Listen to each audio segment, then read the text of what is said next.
Hey guys, welcome to Hillbilly Talk with Shane Simmons, back again for another episode. And I'm joined today by my special guests, the Doobie Brothers. We got Michael McDonald, Patrick Simmons, and the other two guys whose names escape me.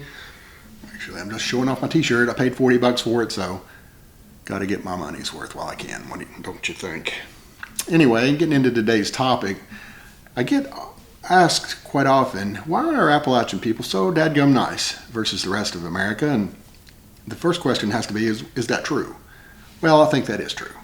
I feel like it's very, very true. You come here, you're going to get treated kindly, people are respectful, look out for you.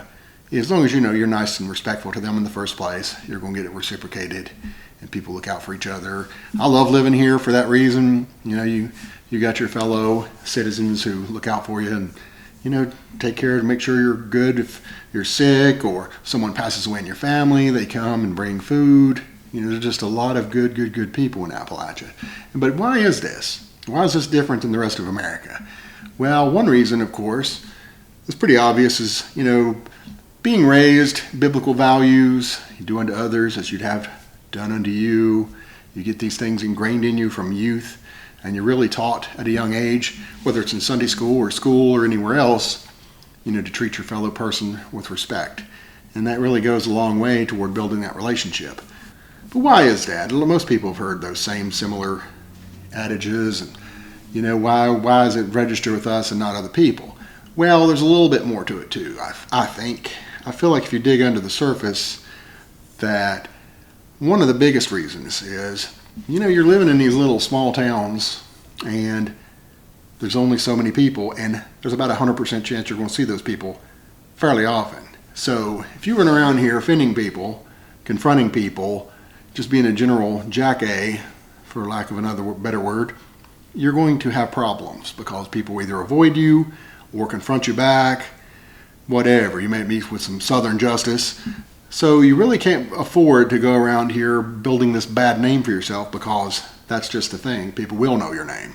There's no anonymity here in the mountains. So if you start going around here being a jerk, building this bad name for yourself, there's consequences. Now, that's not necessarily as true if you live in a bigger city. So, for example, I don't know how many times I've driven in Washington, D.C., or let's see, where else was I at? Atlanta.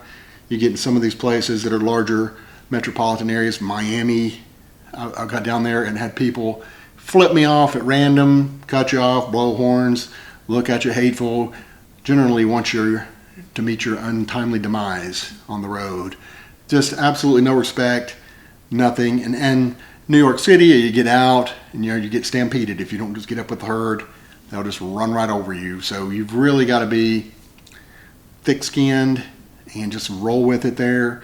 That's just how their culture works, and ours is just a little bit different. You get back here, it's much more personal. When you pass that person, whether it's on the street or on a back road, it's you and them. So you can't afford to burn bridges, especially if you're a business owner. You know, for example, Melody and I used to go to this place to eat, and you know, it had really good food, but we never felt welcome. We come in there and, you know, you felt like bothering these people. They didn't seem happy to see us. They didn't engage in conversation. It was kind of just formal, and we were fairly regular, and but no, it just didn't. Nobody ever warmed up to us. So it was like, you felt no loyalty to them, and kind of resented it. Really, it's like, hey, we give you our money, and we come in here and support your business. Why can't we get a little bit of respect or acknowledgement, something to just show us that you appreciate our business? And there's other places, part of their business has been built on customer service. You look at Suba's down in Mountain City, Tennessee. I'm not getting paid to say this.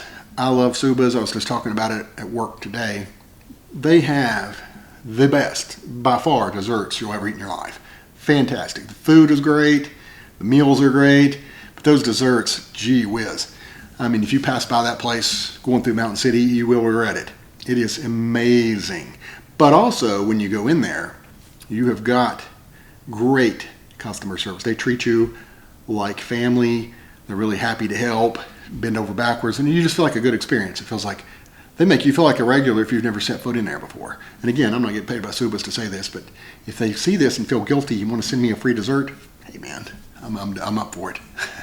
But if you do go to Suba's, get a reservation.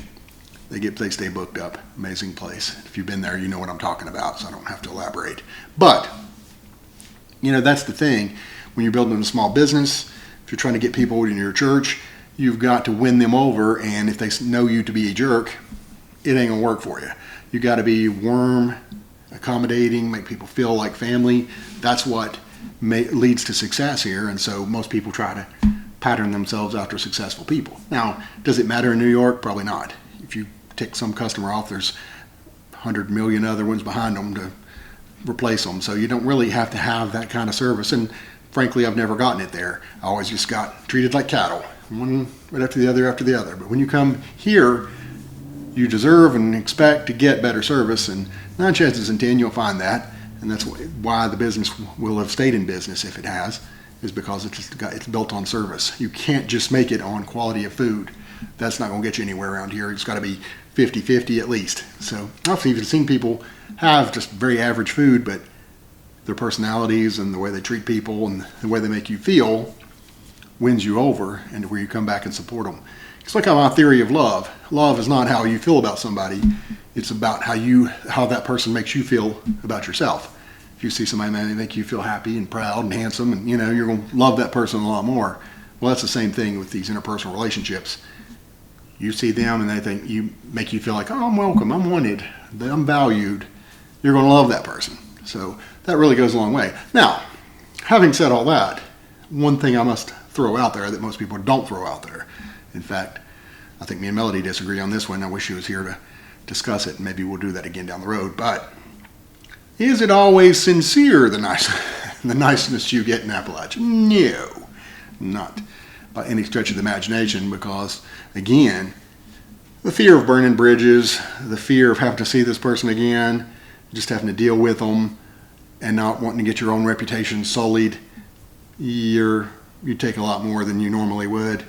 Because I've noticed myself, when I go to a city, I can adapt pretty quickly. If some people are rude, it's like, nah, I get right there with them, And I think sometimes, I've been to Boston, I've been to New York City, I've been everywhere, Yankee Land, Chicago, everywhere you could possibly go to, and that have bad reputations for being mean people, and rude and whatever. I've never been treated that way, really, though. I think we get an unfairly good reputation for being nice and friendly and likable, because when I come into a building and start talking in a southern accent, I get treated pretty darn well. I think they expect that I'm going to be a nice person and friendly, and so they treat me a little bit nicer than they might otherwise. Maybe I'm making that up, but it sure seems that way to me, because I've never had any problem. Never been confronted by people in New York City. I've never been in Boston. None of these places. They all bent over backwards to make me feel like I was a pretty decent dadgum human being to them. So there's that. But here in Appalachia, I don't know how many times I've even worked with people. You'd be on here doing customer service, and somebody get you mad, but yes sir, yes ma'am, and as soon as you hang up, almost before the register hit, it would be like, yeah, son of a beep, and it's like, it just so maybe you deal with a little bit more two-faced people sometimes. I'm not saying that. I still think on the niceness scale, you got genuine niceness, but then you got the little fake nice person who just does it because they have to, and they don't want the consequences of being rude or dismissive to you. So that's my thoughts. You may agree or disagree. I'd like to hear some of the comments on this one, because I go off half-cocked. I don't have any notes. I just flip the camera on, talk off the top of the old head, and sometimes it goes better than other times, but you just never know. I kind of like to just see how it goes every time I throw something out there. So I will see you next time, though.